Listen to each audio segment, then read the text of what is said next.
Well, fellas, we're back with another Drivers Project podcast, and the sexiest podcast in all of motorsports is feeling a little frisky, and we're going to try and make this a video one, too. Dom, what have you been up to this week? I guess I raced one night. Was going to run another 2 nights there. Yeah, all right, thank you so much. That's what I was looking for. Oh, I just needed a refreshment. I'm having some grape soda.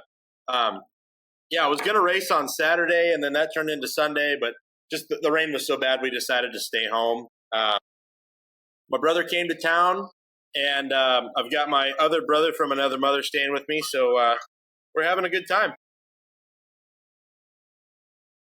You ran second in a race a lot of people thought you were going to win to Carson Macedo, who we're definitely going to get to later. You felt that red actually probably cost you the race? Oh, yeah. No, we were definitely catching him before that. I got to his rear bumper, and then a lap car changed lanes, and he got back away from me. And then he must not have seen that lap car just trying to make his way around the racetrack, and he attempted murder on that guy, and then his guys told him to move up. So we ended up running second, which I'm not upset about. Like, Carson's super fast, and he's really good. But I guess 2 things: I'm thankful that we were able to have good speed at the end of the year, and I'm thankful I wasn't a lap car. JJ, what have you been up to for the last week? Oh, I've been working and just went to the Knoxville banquet here on Saturday, and that was a good time. Took my girlfriend Joanne out, and we dressed up and got to spend an evening with a bunch of racers that didn't look like racers. It was a pretty nice banquet and had a lot of fun, and that's about it. Sam, what are you up to? Not a whole lot. We just stayed around the house this weekend and did some Christmas decorating. It's definitely not my forte, but got some lights hung up. We actually look like we're an American family. Damn it. Getting ready for my birthday, huh? America! Yeah. Yes. So, Dom, the first races we'll obviously talk about were Thunderbolt, and you were there. Could you kind of tell people what your thoughts and takeaways were? I mean, you were pretty good. You had to be pretty happy with how you ran. Yeah, we were bridesmaid every time we hit the racetrack. Second quick, second in the heat race, and second in the feature. So if you're into that kind of thing, it was a great night. But we were good. We had good speed. I felt good. It was like really last minute for us. We didn't decide we were going to race until like Monday afternoon. And, we got a new trailer, so we've been hustling to, get it ready. And thought the racetrack was pretty good. It was a little narrow in 1 and 2 and a little dirty in 3 and 4. But, all in all, I felt like it raced pretty good. And it was definitely 2 lanes. I actually made the bottom middle work in 1 and 2 for a long time. And, I thought the 360 race was all right. And then the midget race, when Carson died off of 4 and they sent him back to second or third, I actually thought that was probably the best thing that happened all night at Tulare, because it made him have to actually get off the bottom, and he pounded the fence in 3 and 4 and was able to get back by Jacob Denny, which was really exciting. So, JJ, you were a big fan of the midget race. You actually put it in your notes that you really enjoyed it. What were your thoughts on it? I actually mistyped the first time, then corrected myself. I thought that the midgets there were going to be a lot more awesome than they were. I don't know. I was hoping for them to be right around the top, banging the boards, throwing huge slide jobs, and it got to be a little bit bottom dominant. A few guys got the diamond line working, and it was fun to watch. But to be honest, I was a little bit disappointed. I don't know what exactly I was expecting, but I was hoping it'd look a little more like Trophy Cup with midgets just flying around the top, and it didn't really amount to that. But I think, like Dom said, as far as entertainment value, making Carson go back and really get up there and work it, being one of the only guys up there in 3 and 4 pounding it was entertaining and badass and cool to see. But I was actually disappointed, Daryl. Well, in my time in midgets, that's what I generally found, was that bigger tracks, midgets were basically forced to run the bottom. I remember going to Calistoga and being really excited to go there. It was around the bottom. Even places as small as Lake Ozark, it's really hard to make a midget go anywhere but the bottom, really, if you think about the races we've seen there. Eldora is about the only big track I can think of off the top of my head where midgets actually run a top on a fairly big track. But I might be on crack there. That's just off anecdotal memory, but that's how I remember it. Is generally the bigger the track, the more likely the midgets are to be on the bottom. I think cars were good on the bottom in Tulare because they actually had the bottom off of four really juiced up, which is uncharacteristic of Tulare. I think if it was a regular race at Tulare, I think they both would have been around the top, both classes. Now, Sam, did you get a chance to watch Tulare? I know you watched Merced. Yeah, I watched parts of Tulare. I thought the racing wasn't terrible. I thought the way it was in 3 and 4 was, just a lot different than I've seen it there in a while. Especially like it was really thin up top in some spots, and usually I've seen it build a little bit more of a curb up there or some fluff for the guys to get a hold of, which I kind of think it made it interesting down there on that end for sure. I was a fan of the race. I thought it was good. I mean, we can't really complain when there's only one race to watch at the end of the year. So it was definitely something to turn on to watch that was enjoyable. The one question I had for you, Dom, about that race was how often were you going offline because that's where you wanted to be versus where you needed to be and trying to get Carson to actually change his lane? How much of that was coming into play? So actually early on in the feature, Carson missed the bottom in 3 and 4, and I drove next to him, and we were side by side down the front straightaway, and then the yellow came out, which negated the opportunity of a pass. But after that, he was really good on the bottom of 3 and 4, and I felt like like we had a really good car, but I felt like I knew Carson is one of the best drivers in the country, so I know that I'm not just going to drive by him a second time in the same lane. So I made the decision to move up in 3 and 4 when it really probably wasn't ready yet, and it was really thin on the wall. Usually it's a lot bigger, but as it sort of got cleaned off and I was able to make a little bit more speed to the center up on the top, I felt like we closed in on him pretty good, and then lap car kind of messed that up. Just kind of was all over the place, but I really think that I think that it was a place that you had to get out of line. In the top of 1 and 2 was the fastest place to be all night. I was able to run behind him on the bottom, and then in 3 and 4 he was faster on the bottom, and I had to run the top. So it was kind of one of those places where you had to be in the other guy's lane, and for that I felt like it was a pretty good track, but it just kind of stayed a little too dirty in 3 and 4, and then 1 and 2 was a little bit too narrow. But other than that, I thought it was good. So JJ, you seem to be our best racer summer upper. What did you think of Merced and what you saw there, and could you take people through what happened if they didn't happen to see it? Oh man, I was good for the first one because I watched all of it. Merced, I didn't really see the whole thing. I saw most of the second night, or the night show rather than the day show. I watched a little bit of the day show. It looked like it was really wet and really choppy, and Dom probably made a good decision by not going because he wasn't going to have no fun there. It is entertaining racing, watching the midgets rip around on that stuff. It's entertaining watching the really good sprint car drivers rip around on it. I guess I do. My big takeaway is just, man, watching Kyle and even Carson be out there on a track like that, and just the speed that they were able to carry, compared to pretty much the rest of the field was crazy. And I mean, even Kyle was just next level. Even when he bounced the thing off of the track and came flying back onto the track and made it not even lose any time. And it was extremely impressive to watch some really high level race car drivers navigate a tough track and put on a pretty damn good show. I feel like Merced doesn't really put on bad shows ever. As far as summarizing the race, just kind of Kyle Larson made a lot of shit happen to win both features, and that was that as far as the night show went, or whatever part of the races I watched. So Sam, you're known as resident Kyle Larson dick sucker, and you actually really, really appreciate him on that track, that type of track. Can you talk about what he does that impresses you so much?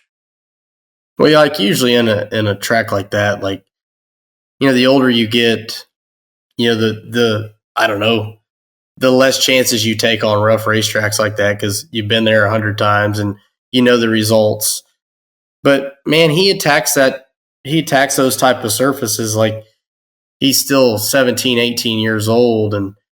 And what really impresses me is he does it without making a lot of mistakes. I mean, obviously he almost made a big mistake there in the feature, but still for him to be able to catch it and hang on and it's impressive. I mean, not a lot of guys can do that. And especially when you get older, you kind of tone it down a little bit on surfaces like that. But I mean, we don't ever see him tone it down very much anywhere he goes. And it's still impressive to know when you have a track like that, you're still going to get a show out of him, even at the age he's at now. So if that's anything that shows us what's to come 5-10 more years from now, that'd be pretty badass if he's still doing that at those ages. Dom, is your house guest near you?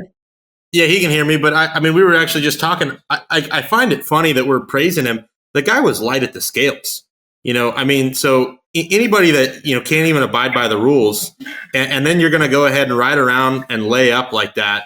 I don't know. I think, honestly, he's probably thankful I wasn't there and thankful that Carson got a flat tire because obviously he would have right-reared him. But, I mean, I wasn't impressed. I felt like it was a lackluster performance, and I don't know. I guess I expect more out of a guy that, is supposed to be so good. I mean, I don't know. Nothing he did impressed me. So off camera, we had a question for your roommate, and it was, in a midget, does he enjoy running on the kind of surface they had at Merced? And in the event that he did, does he still like running on that kind of surface? Yeah, he's going to come over. He's going to tell you how much he loved running on that.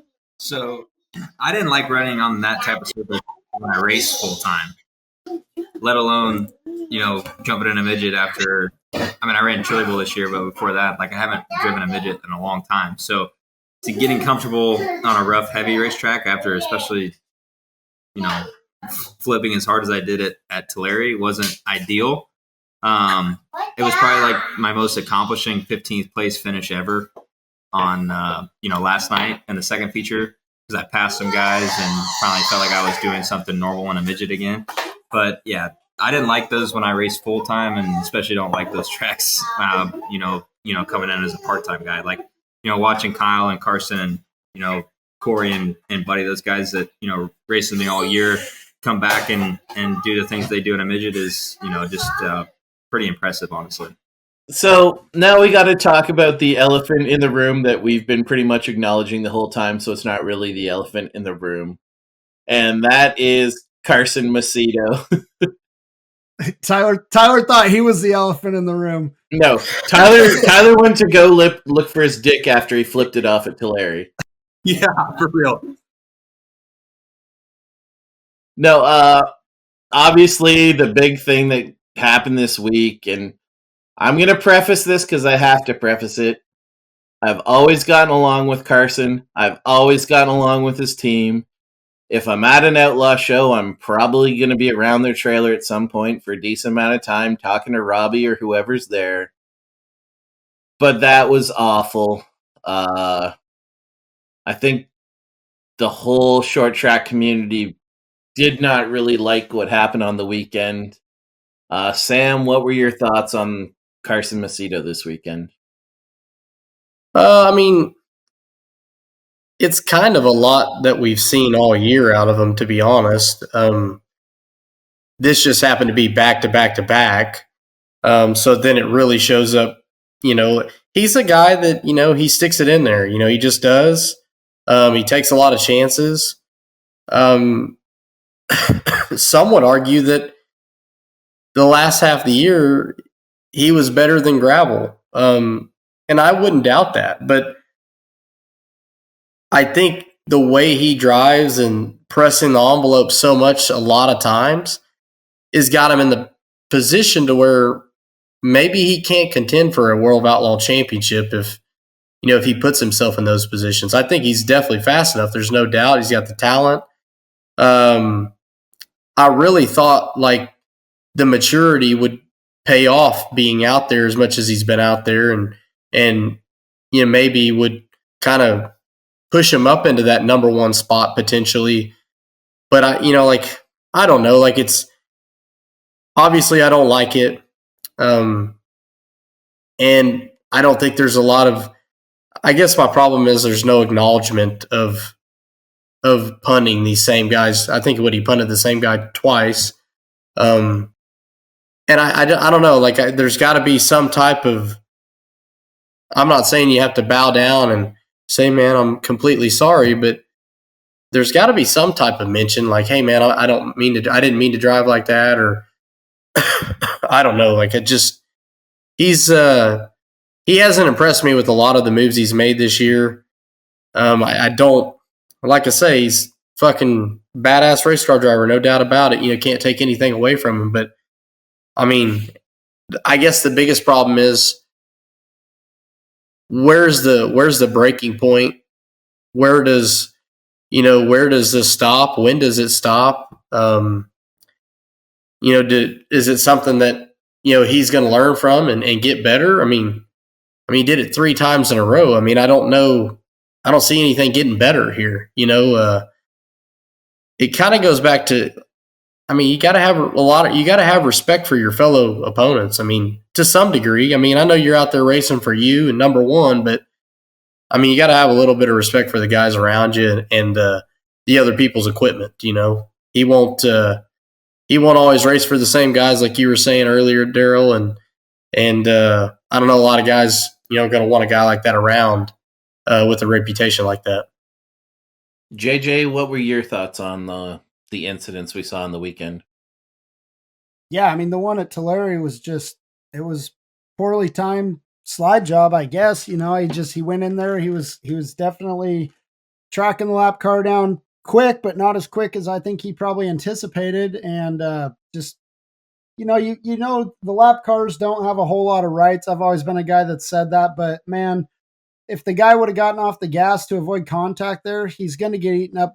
He's going to crash his race car. He basically just got left with 0 out to crash. His only option was to crash. And you hate to see that. And they're just a family team that's just out there trying to race. And, I mean, Carson's leading this race and setting a torrid pace, and there's fast cars behind him. But man, I don't think that a race like that is worth putting all these other guys that's in such a bad spot to try and gain an advantage. Carson is good enough to win that race without touching anybody, and he's got a fast enough race car, and it just sucks to see something like that and to tear up somebody's car. I mean, you do that to the wrong people enough times and you're going to start losing race cars.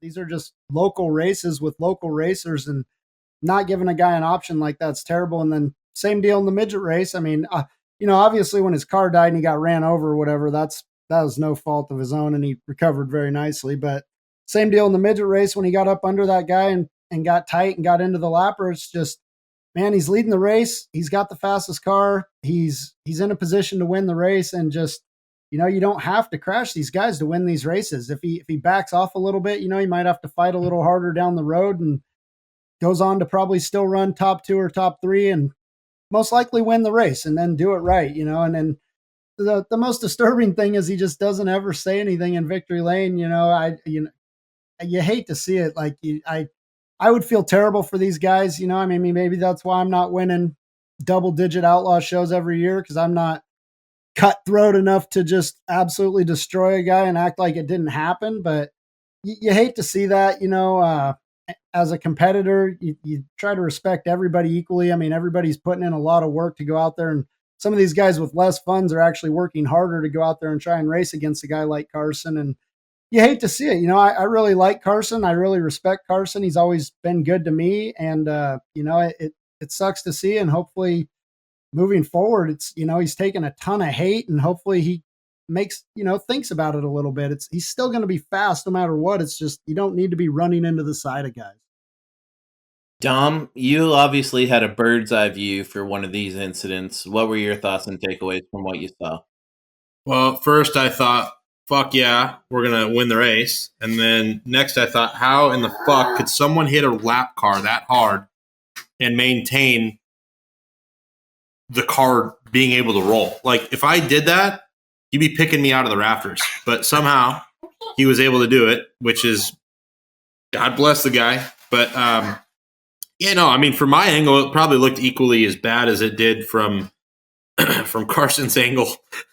It was really bad. But I will say I don't believe lap cars have any rights at all. I mean, they're, get out of the way. And, I'm always too nice with them. So I hope I don't get much hate for this, but I don't really have a problem with the move he made at Tulare because, we were close and he was aware of that. So, he's racing to try and win the race. And, when he made the big move, I felt like that guy saw him probably early on in the corner. I think that it looked a lot worse because that guy, probably didn't expect him to slide all the way up the racetrack. But at the end of the day, when you're a professional like Carson is, you really don't need to race like that. Wait the other corner and drive by the guy cleanly, just because you're better than that. You don't need to do that.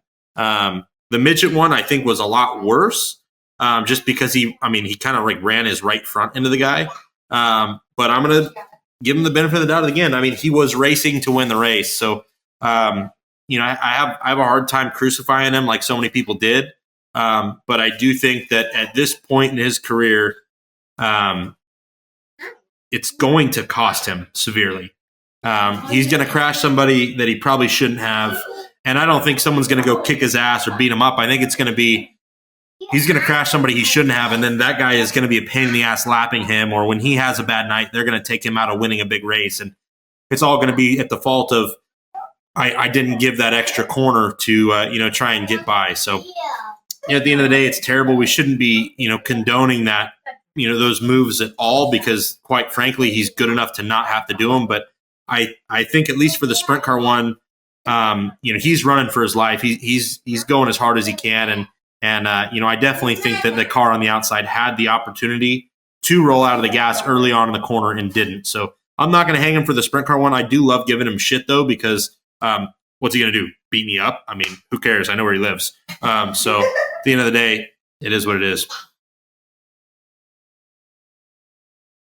So, Sam, I think you have a different take than these two on the lap car situation. Could you kind of tell me your point of view on that?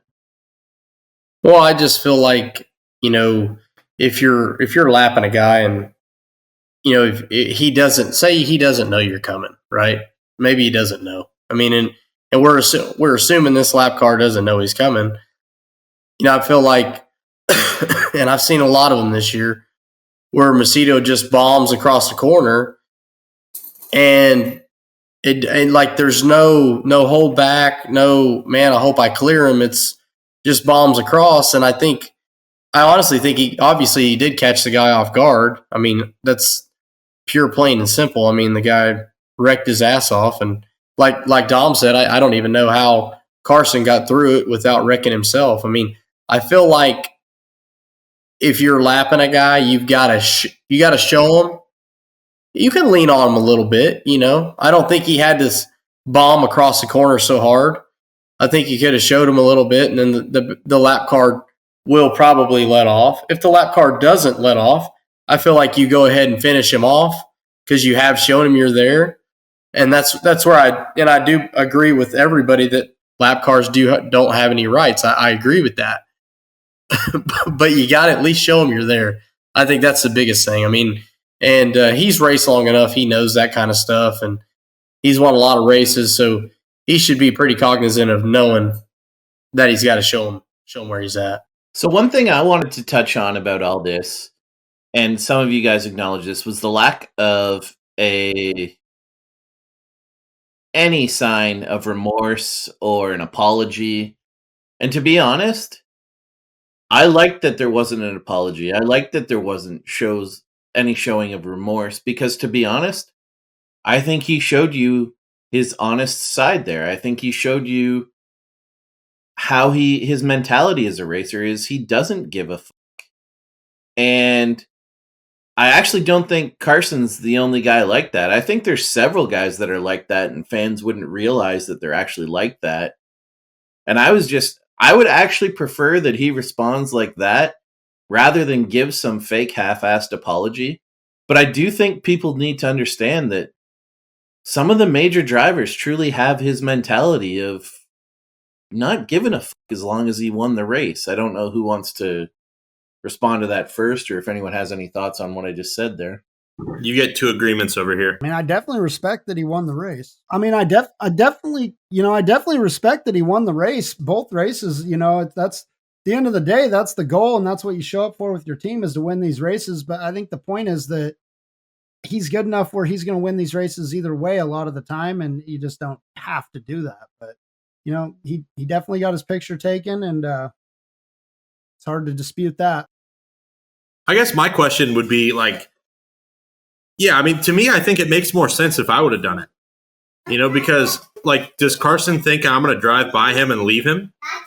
I don't know. Like, I don't know if that's what he thinks, but if I just won the $83,000 to win outlaw race, I've won the National Open, I've won 50 some outlaw shows or however many he's won, I don't think I'm worried about a guy that weighs 230. Like, I think I'm probably confident that my speed is okay, and I mean, I was definitely faster than him through the middle of the race before he moved up to the top of 3 and 4. But like, man, if the roles were reversed and I was Carson Macedo and he was Dominic Scelzi, I wouldn't even be sweating the guy behind me. I'd be going, hey, just make decent laps, be smart, don't take myself out of the race instead of trying to push the issue. But with saying that, that's probably why he has, 40 or 50 some outlaw wins and I don't have any. So, I mean, I guess, I don't know. I guess just my mindset's different. When I'm leading a race, and I feel that I should be the leader, I'm not worried about the cars behind me. I'm not going to take stupid chances like that. To whereas if I was leading and I have Carson Macedo behind me and Tyler Courtney behind me and, these guys that are going to, should beat me, I'll probably take bigger risks then, knowing that if I do make a mistake, they're going to be up my ass. But I don't know. I just felt like it really wasn't warranted. And, I'm not upset by it because, it is what it is. But I don't know. I felt like it was very unwarranted. What did that race pay to win, Dominic? 2 gorillas. 2 big ones. That'd be like 10th at an outlaw show. No, I kind of differ with that though. Like, when you race at the outlaw level, high limit level these days, like, there's never any lead safe. If you watch any of these races, you can't just get out there and relax. You can't get out there and ride. Like, everybody's going so hard all the time. Like, I think that's just his mentality now. And it's a lot of the guys out there. I mean, the guys that are successful, you can see that they don't take laps off. They're full bore the whole time. It's a whole different mentality.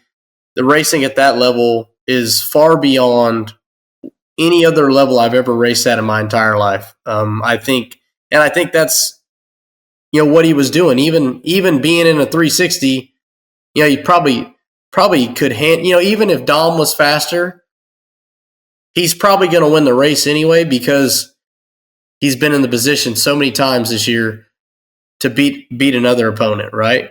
Like Dom even said, he expects to get beat by Carson. So I feel like he drives this certain pace, and that's what he runs all the time. And even going to run a 360 race, I don't think it changed. Obviously, I mean, he ran his midget really hard.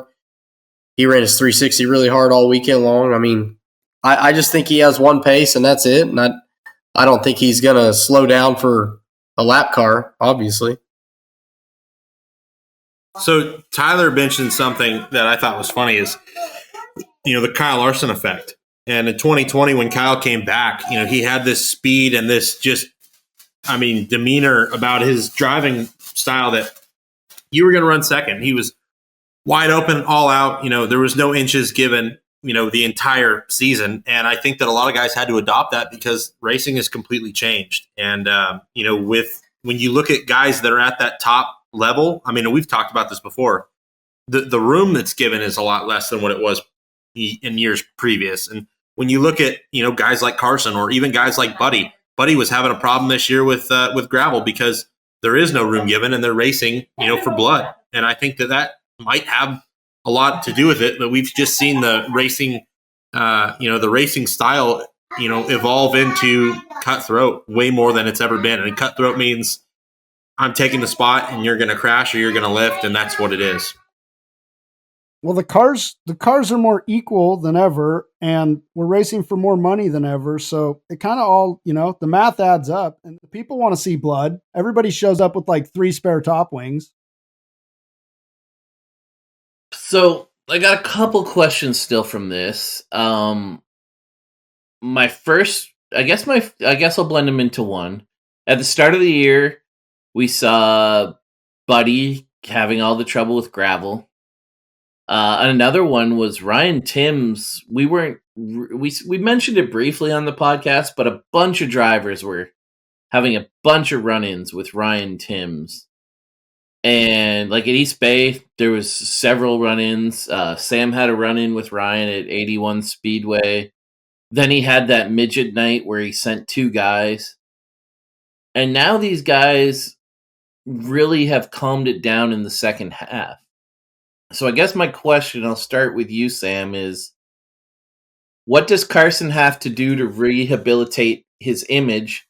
And do you think Carson has any interest in changing the way he races?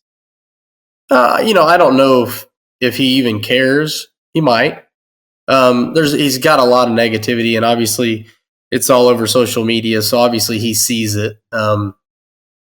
I think that being that it's the end of the year, he might think it's going to be forgot about whenever the new year starts. Maybe that's an approach that he has, but I think all these other guys, to be honest, I think that stuff does weigh on people, regardless what anybody says. They don't watch social media or they don't pay attention to it or it doesn't bother them. I think it weighs on them at some degree because I see a guy like Buddy. I feel like he changed tenfold, since the gravel wreck. I feel like obviously he's still aggressive, still taking chances, still making moves, but I don't think he was putting himself in places to where, he was before. And the same thing like with Ryan Timms. I feel like earlier in the year, he was overly aggressive. He was still winning races, still doing big things, but I feel like he toned it down, and we saw a lot of speed out of him at the end of the year. So obviously it corrected those guys, and I felt like made them better. I don't know how much better you're going to make Carson Macedo. He's already won several outlaw shows, second in the championship. Obviously, he's there. I feel like to be able to win a championship, though, he's got to get past this type of stuff. Because I feel like, over the course of time, it's just going to put you in a bad spot too many times, and you're going to DNF on some races where you should have ran second or third or even possibly even won. So I feel like, if he corrects some of this stuff, I think it could be instrumental for him to even give a go at winning the World Outlaw title. JJ, what do you think? Yeah, as far as rehabilitating his image, I don't really know that his image is something he's worried about. As long as he's secure in his ride and they're all systems go with his race team and everybody's got 100% faith in him, if he goes out and wins the Outlaw Championship, it really doesn't matter. None of this stuff is going to matter, but kind of like Sam said, it's eventually going to catch up to him. He literally spun the way he hit the wall head on, bounced off the wall, the motor died, refired. That's not going to happen for you every time you get into a guy. That was about as fortunate as it gets, and one hell of a job of regrouping and driving that thing at a good pace again after that. I don't know how damaged the car actually was, but had to have been a bit of a pucker factor going into one the first time after that, just thinking something was going to fall apart. But yeah, man, the image, I just think if he just goes out and executes and wins, Michael Jordan was an asshole and a lot of people didn't like him, but everybody thinks of him as a winner. And Carson Macedo's won a lot of races and he's going to win a lot more. And I just think that he probably is more worried about that than anything else. Dom, do you have anything to add? I say, fuck it. Don't change. Be you. If you're a rough and tumble guy and you're going to, thread the needle and be aggressive, own it. Like, get out and be like, yep, I crashed that guy and I'm going to win the race. That's what I'm here for. I think he'd gain a lot of fans if he just embraced the fact that I'm there to win and I don't give a shit what anyone else has to say or do. And if you're in the way of what I want, sorry. I would respect it, a lot more. I think that, sometimes we get, like the politically correct thing is, oh man, I'm so sorry, I didn't mean to, or I misjudged. Nope, I didn't misjudge. You were in my way and I was trying to win the race and you were standing in front of what I wanted. So don't stand in front of what I want. I think if Carson Macedo came out and said that, his t-shirt sales would go through the roof. And, whether you loved him or you hated him, you'd respect the shit out of the guy. So, I like that he's not acknowledging it, kind of like, what we were talking about earlier. But, I don't think he needs to do anything. I think he just needs to own how he's been racing is just, hey, man, I'm here to win. You don't pay my checks. If I'm not feeding you or fucking you or whatever that saying is, hey, you know what? I don't really care what your opinion is. If he came out and said that, I think he would be way more popular. I think our sport needs more villains. There's a lot of baby faces. I think that would be awesome. So let me ask you this: can he win a championship racing like that, Dom? No, definitely not. But on another hand, like I think he was better than David Gravel at points in the season, and then there's other points in the season where there was no way he was better than David. But if he wanted a chance at beating him, he pretty much had to have 0 DNFs. I don't think we'll see that with Carson in the next handful of years. Carson's there to win races, and as bad as he might say he wants to win a championship, I think Carson's a race winning kind of guy. He's going to win races and he's going to be a threat night in and night out. I don't see him, I don't see him being the guy that's going to, have 0 DNFs for 3 years in Johnny shop. I just don't see that out of him. So basically, we would know how much of a championship meant to him if he was able to make those changes as a driver. If you saw him come out next year and just when he had rough nights ride around, or like at where was that the ditch where he waylaid that lap car, if he wasn't making moves like that, I'd start thinking, hey, he's counting every lap. He's not going to put himself in position to have a DNF or cut a right rear down or take himself out of the race. He is racing for the purpose of gaining every single point he can.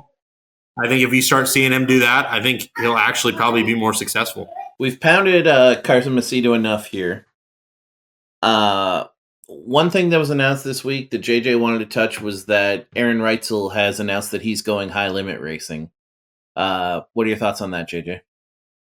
I think it's going to be interesting to watch. He's got rolling pretty good here at the end of the year, and I think it'll be a car that's added onto the tour that is capable of winning races right out of the gate, which you don't see a ton of guys like that are going to just plug and play and run up front. And I think that he's, I'm not sure he's going to run up front every single night, but I think as far as a team that's just coming out of being a local team or a regional team, he's probably going to be one of the better ones and a guy that's definitely going to win some races on a national level and probably contend for the charter spot. I would imagine. If I still don't understand how the charters work, but if it's the next 5 guys that don't already have one that are getting one, then I'd be really surprised if he didn't get one of those.